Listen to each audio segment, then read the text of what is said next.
Brother got my fiancée pregnant before our wedding.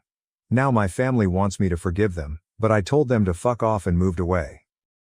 This is going to be a long story, and it's just as crazy as it sounds. I'll try to be as succinct as possible, but there's a lot to cover here. I don't care if anyone believes this or not. It's so absurd that I need to vent. Also, I'm not going to sugarcoat anything. But I will omit any specifics that could identify me to anyone who is unfamiliar with the scenario. I'm 32 years old, and until a few months ago, I was engaged to my 5-year girlfriend. We'll call her Sarah. My younger brother Mike is 29 and has always been the golden kid in our family. To truly grasp the gravity of this betrayal and why it has hit me so hard, I need to give you some background on my family and how we arrived at this point. Growing up, Mike could do no wrong in our parents' eyes, whereas I was continually chastised and punished for minor infractions. This wasn't your average sibling rivalry or subtle favoritism, it was obvious and intense. Mike would break something and I would be accused. He'd start a fight, and I'd get grounded. If we both got straight A's, he'd get a new video game console, and I'd get a pat on the back and a reminder to keep it up. Our parents, Tom and Linda, were constantly making excuses for their actions. Mike's younger, he needs more attention, nor, you're the older one, you should know better. Nor, Mike's just more sensitive, we have to be careful with him. The relentless assault of false standards and gaslighting made me feel useless and despised in my own house. As we grew older, the preference became more evident. When I was accepted into a good college on a partial scholarship, my parents scarcely recognized it. However, when Mike opted to attend community college, they gave him a lavish celebration and purchased him a car to travel in. Never mind that I had been biking 5 miles each way to my part-time job for several years. I moved out as quickly as possible to avoid the toxic environment at home. I supported myself through college by working 2 jobs and taking out loans. Meanwhile, Mike dropped school after 1 semester, citing that college was not for him. Our parents wholeheartedly backed his decision, commending him for knowing himself and not conforming to societal expectations. They even financed his string of failed business enterprises over the following few years.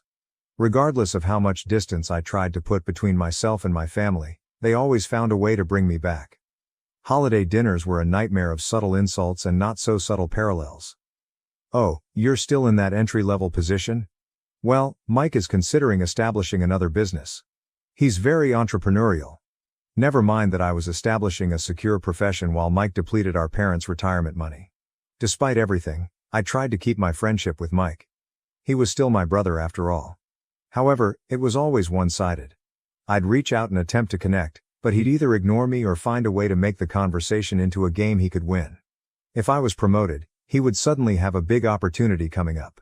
If I started dating someone, he would inevitably be in a serious relationship. I met Sarah while trying to reunite with Mike. She was a friend of one of his short-lived girlfriends and we clicked immediately. Sarah was everything I wanted in a partner: brilliant, humorous, kind, and stunningly beautiful. We began dating, and for the first time in my life, I felt truly satisfied and valued. My folks, obviously, were not pleased. They made sarcastic remarks about Sarah being out of my league and asked what she saw in me. Mike, on the other hand, became quite interested in my life. He was always asking about Sarah, wanting to know everything about her. At the moment, I was just relieved that he seemed to care about things in my life. Looking back, I should have noticed the red flags. Sarah and I moved in together after a year of dating, and it was fantastic. We both had solid professions, traveled, and discussed the future. I began to believe that, just maybe, I could have the life I had always desired. A good profession, a loving partner, and perhaps children eventually. I proposed to Sarah on our 4th anniversary. It was nothing fancy, simply a simple supper at home and a moving speech. I was ecstatic when she said yes. We planned to have a long engagement and spend our time arranging the wedding. We weren't rushing, we had our entire lives ahead of us, or so I believed. When we told my family about our engagement, their emotions were diverse, to say the least. My mother put on a fake smile and remarked, "Oh, how nice," in a tone that implied it was anything but. My father grunted and murmured, "Good luck with that," before returning to the television. Mike, however, had the weirdest reaction. He congratulated us, but there was something strange about his smile, almost predatory. I dismissed it at the time, attributing it to my own fears. The following year was filled with wedding plans and job stress. Sarah and I were both working long hours at our jobs to save up for the wedding and a down payment on a home. We hadn't seen each other as much as we used to, but I assumed it was simply a phase. Every partnership goes through difficult times, right? Looking back, I should have seen the indications. Sarah grew distant, always on her phone, smiling at texts from people she swiftly dismissed as business friends. She began going out more with her companions, arriving home late and smelling of wine and cologne. But I fully trusted her. I never considered that she may be cheating, let alone with my own brother. Sarah began acting strangely around 4 months ago. She was moody, irritated, and always nauseous. I was excited by the possibility that she might be pregnant. We hadn't tried, but we had discussed the possibility of having children in the future. I began to plan how I would help her, thinking nursery colors and baby names. Then one night, she sat me down with tears in her eyes and delivered the bomb. She was pregnant, but it was not mine. I was stunned. We hadn't been intimate in a while due to our hectic schedules, but I never expected her to cheat on me. When I asked who the father was, she broke down and mumbled, "It's Mike." My entire universe came crashing down at that moment. Everything I thought I knew, everything I had based my existence on, came crumbling down. I could not breathe. I could not think. All I could feel was an overwhelming sense of betrayal and loss. Sarah attempted to explain, her words coming out quickly between sobbing. Apparently, it began during our engagement party. Mike had approached her and informed her that she was making a mistake by marrying me. He played on her insecurities, telling her she could do better and that he could provide her with everything I couldn't. It wasn't a one-time occurrence. They'd been having an affair for months. I kicked Sarah out that night. I couldn't bear to look at her or be in the same room with the lady who had deceived me so totally. She begged me to forgive her, explaining that it was a mistake and that she loved me. But all I could think of was how many times she had lied to my face and been with my brother while wearing the ring I had given her. After Sarah left, I contacted Mike. I can't recall what I said, it was all a swirl of wrath and pain. He initially tried to play it casual, claiming that it was merely a drunken mistake and had no meaning. But when I questioned him, he became defensive, saying, "Well, maybe if you'd been a better fiancé, she wouldn't have come to me." I saw red. I got into my car and headed to his apartment, determined to do something that would make him regret what he said. I'm not sure what I was planning to do, but when I arrived, our parents were already there. Mike apparently called them first, telling them a narrative about Sarah seducing him and how sorry he was. And you know what? They believed him. They always do. My mother immediately began lecturing me about forgiveness and family, while my father simply stood there with his arms crossed, looking disappointed in me, but not in his beloved Mike. I tried to explain what had actually happened, but they wouldn't listen. They kept telling me that I needed to forgive Mike and support Sarah throughout her pregnancy because family comes first. I lost it. Years of pent-up resentment and anger spilled forth. I told them exactly how I felt about their twisted sense of devotion, how they'd always favored Mike over me, and how they'd never taken my side or backed me. I told Mike that he was no longer my brother and that he had died. I told my parents they could have the son they'd always wanted because they didn't have me. I stormed off, ignoring their cries and pleads. I drove for hours with no destination in mind, only a want to be away from everything and everyone. When I eventually got home, I discovered dozens of missed calls and messages. Sarah begged for another opportunity, as Mike alternated between apologies and accusations. The majority, however, came from my parents, who demanded that I grow up and make amends. I ignored them all, rarely eating and sleeping. I called out of work, depleting all of my vacation days. I couldn't face anyone and couldn't handle the prospect of explaining what had happened. I just sat in my apartment, revisiting every detail of my relationship with Sarah and every interaction with Mike, trying to figure out where I went wrong. It has been 3 months now. I've relocated to a new apartment, changed my phone number and begun treatment to deal with all of this. But my family will not give up. Despite my efforts to cut off communication, they continue to intrude in my life. They've begun showing up at my office, attempting to ambush me and push a reconciliation. My mother confronts me in the parking lot, wailing about how I'm ripping the family apart. My father left harsh voicemails telling me to man up and forgive Mike. Mike himself has attempted to approach me several times, but I've managed to dodge him thus far. They've even dispatched flying monkeys disguised as extended family members to guilt-trip me into forgiving Mike. Aunts, uncles, and cousins I haven't spoken to in years are suddenly calling, telling me how important family is and how I should let bygones be bygones. It's as if they're in another reality where Mike and Sarah made a little mistake rather than a life-altering one. I received a message from Sarah yesterday. She is keeping the baby and intends to co-parent with Mike. And guess what? My parents are overjoyed to become grandparents, forgetting the circumstances and the harsh remarks they used to make when Sarah was with me. The letter was full of apologies and explanations, including how she and Mike discovered real love via this terrible scenario. She even had the nerve to suggest that she hoped we could all become friends eventually for the sake of the child. I am at my wit's end. Part of me wishes to sever ties altogether and start over somewhere else, perhaps moving to another state, changing my identity and creating a new life where no one knows about this mess. But another part of me is so outraged that I want to stay and fight, to show them how twisted up the situation is. I don't know what to do now. The treachery has had an impact on all aspects of my life. I cannot take being alone with my thoughts. I haven't even considered dating again. The idea of trusting someone like that scares me. I've also lost friends over this. Those who believe I should take the high road and reunite with my family. As if I'm terrible for refusing to play happy families with the people who have wounded me the most. The idea of Sarah and Mike raising a kid together, a child who should have been mine, is like a continual stab in my gut. I understand cognitively that the child is innocent in all of this. It is not the baby's fault that its parents are lying, cheating scumbags, but I can't bring myself to feel good about its existence. My parents have begun to discuss how I should be involved in the child's life and how I will become an uncle. The concept makes me feel physically ill. How can I look at this youngster and not recognize the ultimate emblem of my brother's betrayal? So, Reddit, I guess my question is: am I the idiot for refusing to forgive my brother and ex-fiancée? Am I wrong to want to lose relations with my family over this?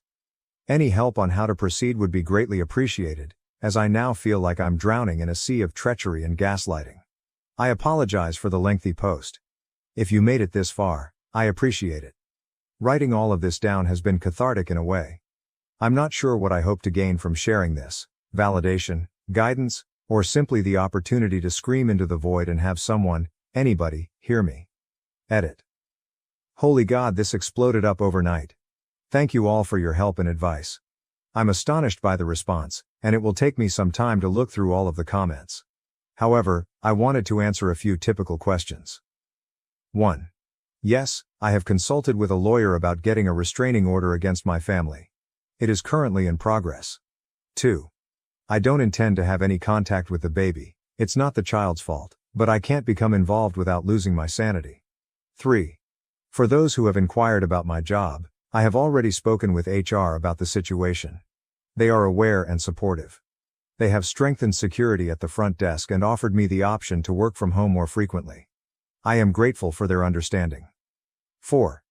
Many of you have inquired whether I had contemplated relocating to another city or state. It is definitely something I am thinking about. My company has offices in several other cities, so a transfer may be possible. I'm considering the advantages and cons. 5. To those suggesting a DNA test.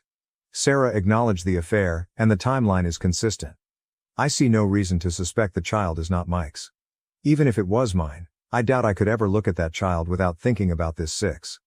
I've been overwhelmed by the number of people who have had similar experiences. It's upsetting to realize how widespread this type of betrayal is, but it's also strangely comforting to know that I'm not alone. Thank you all for being vulnerable and sharing. 7. To the individual who inquired if I had considered taking legal action against Mike for alienation of affection, I looked into it, but it is not recognized in my state. Even if it were, I don't think I have the energy for a legal battle right now. 8. Several people have noted that Mike's behavior appears narcissistic.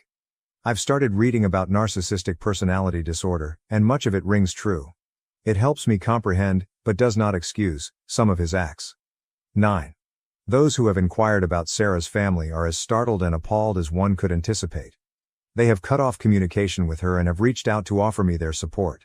It's a minor comfort, but I value it. 10. To the individual who asked if I'd considered having my own children someday. Honestly, this entire experience has made me wonder whether I want to have a family at all. But I'm trying not to make any major decisions while I analyze everything. I'll keep you updated if anything big happens, but for the time being my focus is on recovering and moving ahead. Thank you again, Reddit. You have helped more than you realize. Your encouragement and suggestions have given me a lot to think about, and they have truly been a lifeline during this tough time. I may not be able to answer every remark, but please know that I read them all and they are making me feel less alone in this. Update. Hello Reddit. It's been approximately 2 weeks since my previous post, and it has been a full roller coaster. First, thank you all for your enormous support and suggestions. I never anticipated my post to go so viral, and going through all of your responses has been both upsetting and oddly reassuring. It's disturbing how regular this type of deception is. The last several weeks have been tough, to say the least. Remember how I said I was working on obtaining a restraining order? That evolved into a huge ordeal. My lawyer filed the paperwork and we had a hearing arranged. I assumed it would be simple, given the proof and the ongoing harassment, but I was mistaken. My parents arrived at the court with their own lawyer, some fancy guy in an expensive suit who likely charges more per hour than I do in a week. They attempted to portray me as the crazy one, claiming I was ripping the family apart over a simple misunderstanding, as if Mike had stumbled and fallen into my fiancée. Fortunately, the judge didn't buy it. She issued the restraining order against Mike and my parents, but only after my mother fell into tears in court and my father glared at me as if I had committed murder. The look on Mike's face, however, I swear if looks could kill, I would be dead. As we were leaving the courthouse, Mike attempted to approach me. My lawyer stepped in between us, reminding him of the newly issued restraining order. Mike merely scoffed and said this wasn't over, and I couldn't hide behind a piece of paper forever. I'd be lying if I claimed his words didn't shake me. But at the very least, I have some legal protection. The job situation has been another nightmare. Remember when I mentioned that my family had been showing up at my workplace? This came to a head last week. I was in a meeting with a customer when my assistant alerted me that my mother was in the lobby and raising a disturbance. Apparently, she had brought a photo album and was attempting to show my co-workers baby images of Mike and me while lamenting about how close her boys used to be. I excused myself from the meeting and went down to the lobby, where I discovered my mother surrounded by a number of uncomfortable-looking co-workers. She was in the middle of relating a story about how Mike and I used to bathe together as toddlers. When she noticed me, she attempted to rush towards me, talking about a baby shower, but I interrupted her. I told her she had to go right away or I would call the police and have her removed for trespassing and breaking the restraining order. Her expression was as if I had slapped her, but after everything they had put me through, I couldn't bring myself to care. Security let her out, and I had to spend the next hour performing damage control with my employer and coworkers. Fortunately, most of them understood, but I could tell some were wondering what kind of drama I was bringing into the office. But it was the fight with Mike that really threw everything off track. Last Saturday, I was in the gym, trying to let out some of my frustration on the punching bag. I was so into my training that I didn't notice someone approaching me until I heard his voice. I swung around and there was Mike, smirking at me as if he hadn't just broken the restraining order. He began speaking loudly enough for anyone surrounding to hear. I ordered him to go before I contacted the cops, but he laughed and said he'd tell them how I had threatened him and Sarah. That was when I lost it. I swiped at him, my first landing on his jaw. He stumbled backward before lunging at me. We ended up on the floor, trading blows like kids again. Except this time there were no parents to separate us, no one instructing me to be the larger person and let Mike win. I got in a few nice hits before the gym staff separated us. Mike's nose was bleeding, and I could feel my own swelling shut. We were both shrieking, trying to get free and get back at each other. The gym manager threatened to call the cops, which ultimately shook me out of it. I grabbed my belongings and fled. I was driving home, still shaking from adrenaline, when I received a call from an unknown number. Against my better judgment, I responded. Sarah was shouting at me about how I had broken Mike's nose and that he could require surgery. I couldn't help laughing. The ridiculousness of her being upset with me after what they'd done was simply too much. I apologize if I had upset her little boyfriend, whom she had been sleeping with behind my back for several months. She began sobbing, complaining about how anxious she was, how the baby could detect her pain, and how I could be so selfish.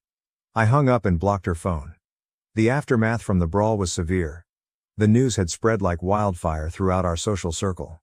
My phone was flooded with texts from friends and family members, some supporting me, others calling me out for assaulting my poor defenseless brother. Sarah's parents contacted me again, expressing their support for me and their displeasure in their daughter.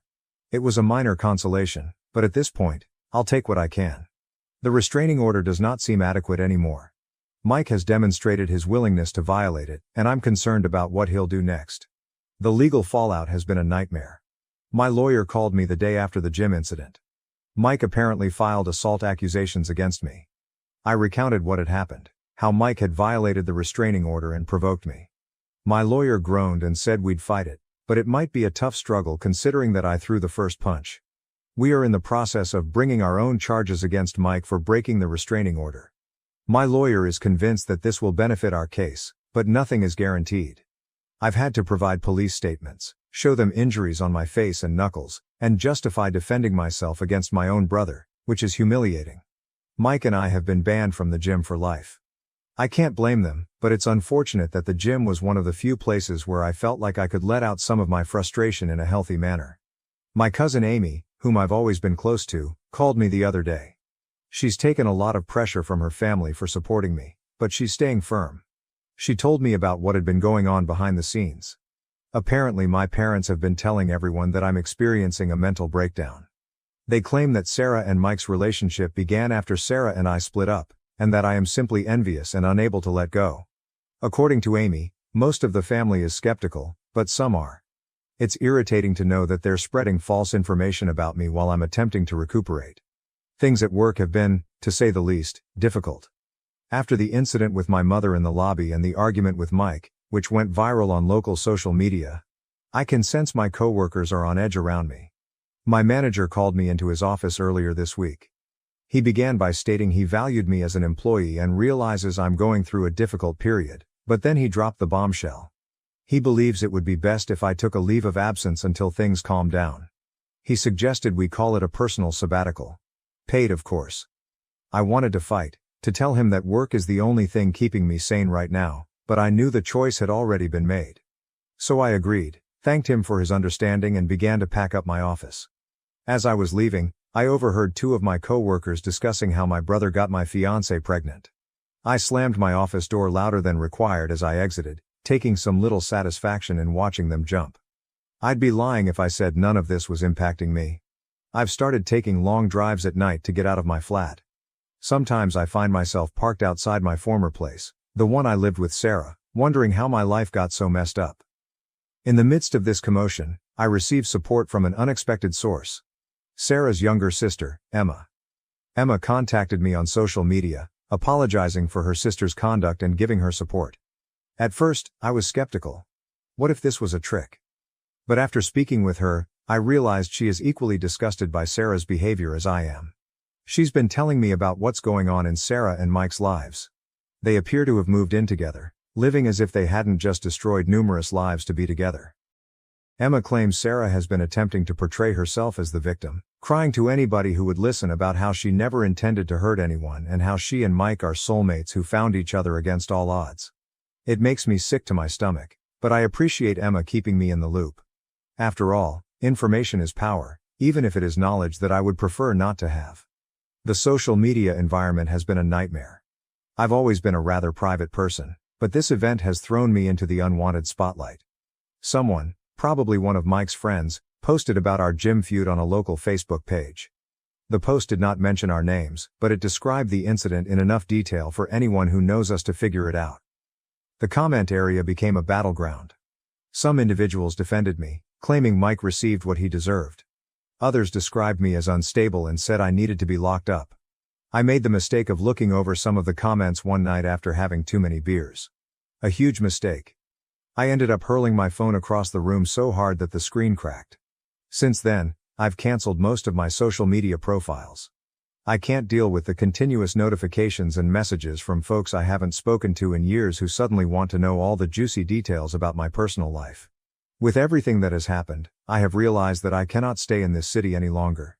There are too many memories and chances to run into Sarah, Mike, or my parents. I've started looking for internal moves, and there's a promising opportunity in our Seattle office. It's not ideal. I've never been a fan of continual rain, but at this point, I'd move to the moon to avoid all of this turmoil. I haven't made any final decisions yet, but the concept of a fresh start is becoming increasingly intriguing. New city, new apartment, new life, where no one recognizes me as the guy whose brother cheated on his fiancée. My folks have been unusually silent since the restraining order was granted. I'm waiting for the other shoe to drop, for them to figure out a new method to force their way back into my life. Sarah has been spreading the word about her pregnancy far and wide. Emma tells me she's been posting continuous updates on social media, ultrasound photographs, belly shots and so on, with a message about how blessed she and Mike are and how thrilled they are to start their family. Each new piece of information feels like a fresh wound, triggering the pain just as I thought I was beginning to recover. So that is where things stand right now. 2 weeks ago, I believed my life couldn't possibly get any worse, yet it has. I'm still angry and wounded, but also weary. I am tired of justifying myself. So Reddit, I suppose this is less of an update and more of, I'm not sure, a cry into the void. I'm not sure what I'm asking for right now.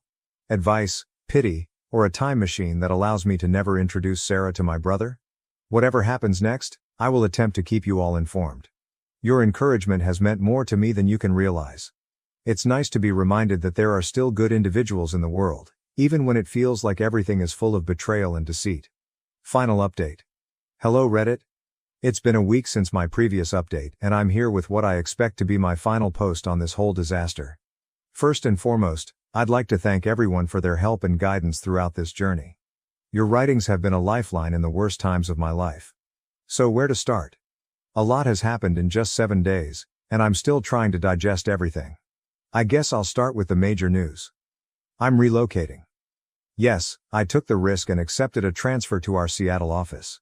It was not an easy decision, but after everything that had happened, I felt I needed a new start. The choice came following an especially difficult day last week. I'd just returned from another meeting with my lawyer regarding Mike's assault allegations when I saw a note in my mailbox. It came from Sarah. I almost tossed it out before opening it, but curiosity got the best of me.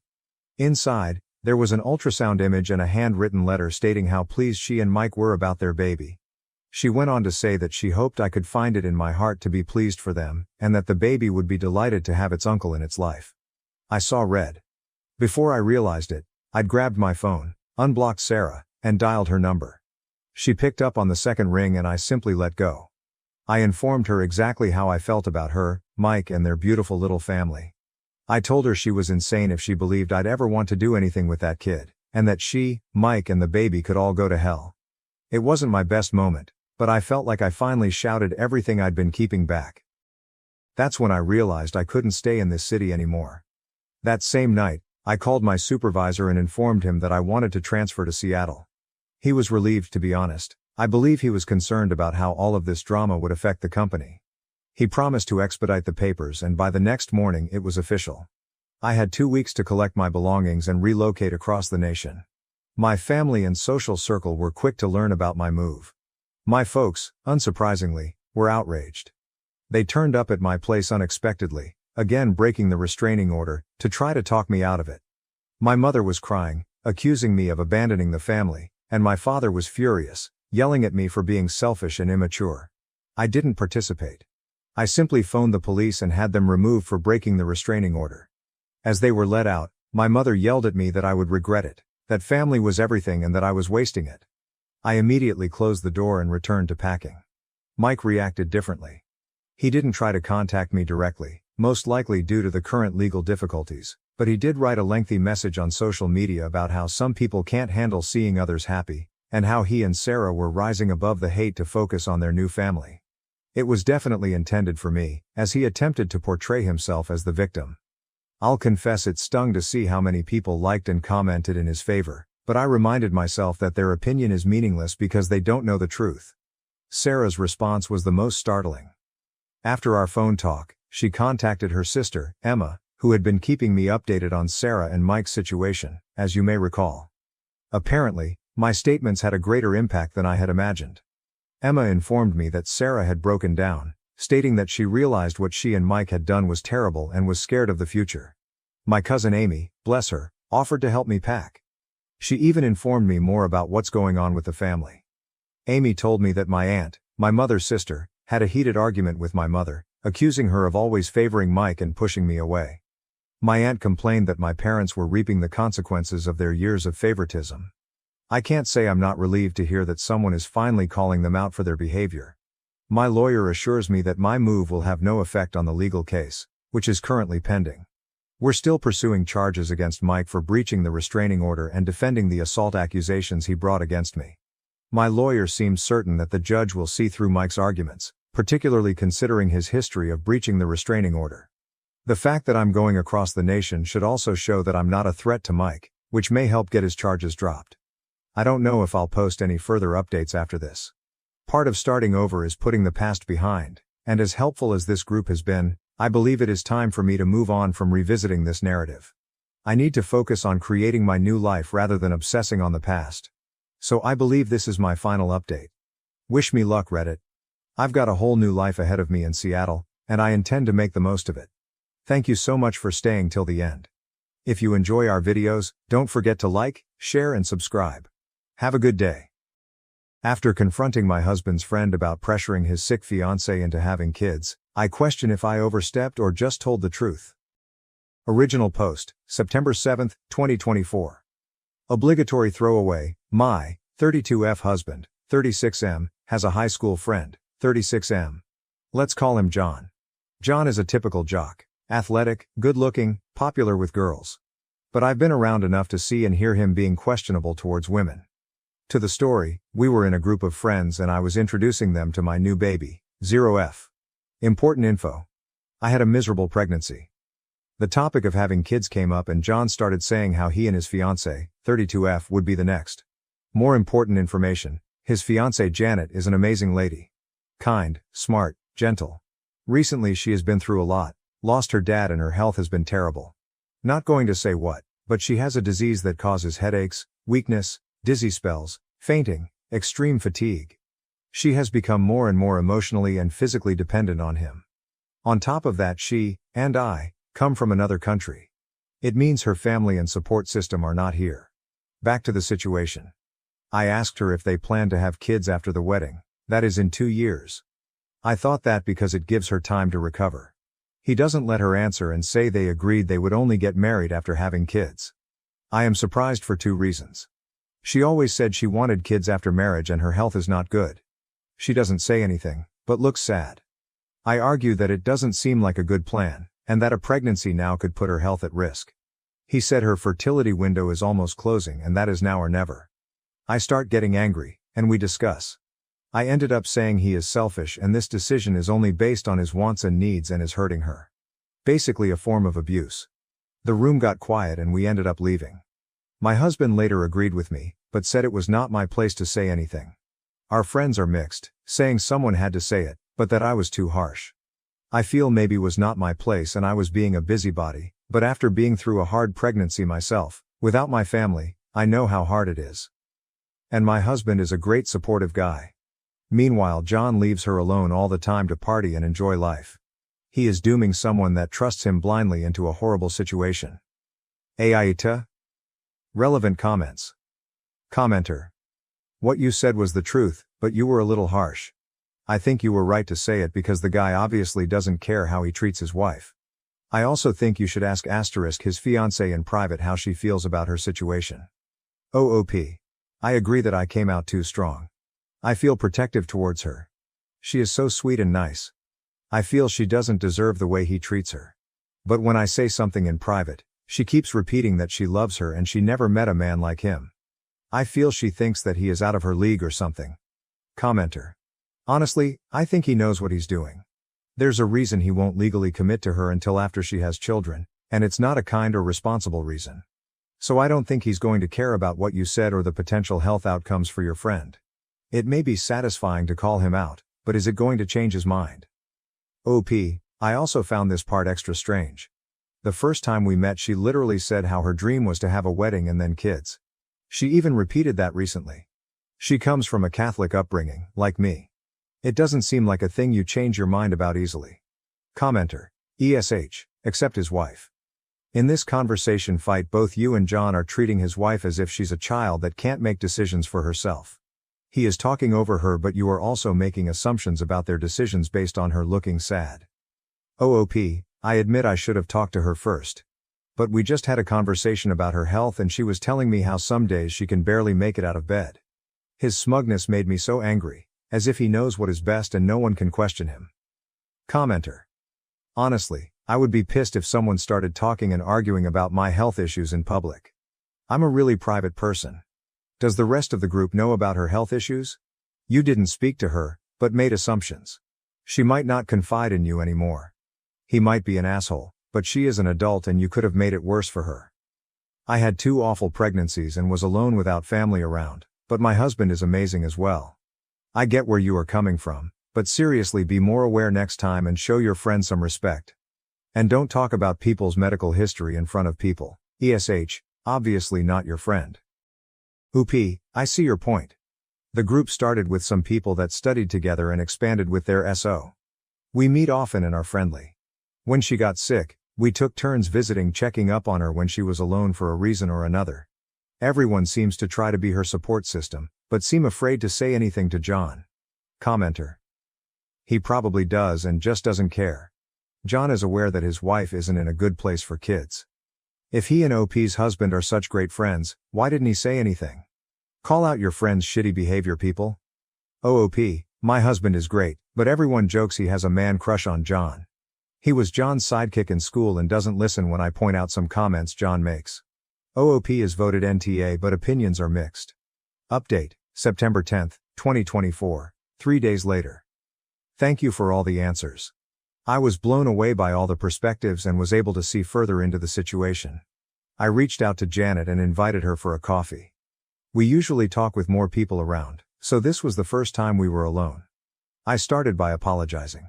I said I should not have said all these things in front of everyone and acted as if she cannot speak for herself. She said she was initially embarrassed, but after further thought she started questioning if it was really a good idea to have kids now and has scheduled a talk with a specialist. She said John doesn't know, and she wants to have more information before talking to him. She also said he was furious afterwards and they had a terrible fight. So you guys were right, it was not the right move, and he did blame her, saying she should have defended their position and that she knew having kids was a must for him. He also said that a woman would only be a real woman if she gave her man biological children.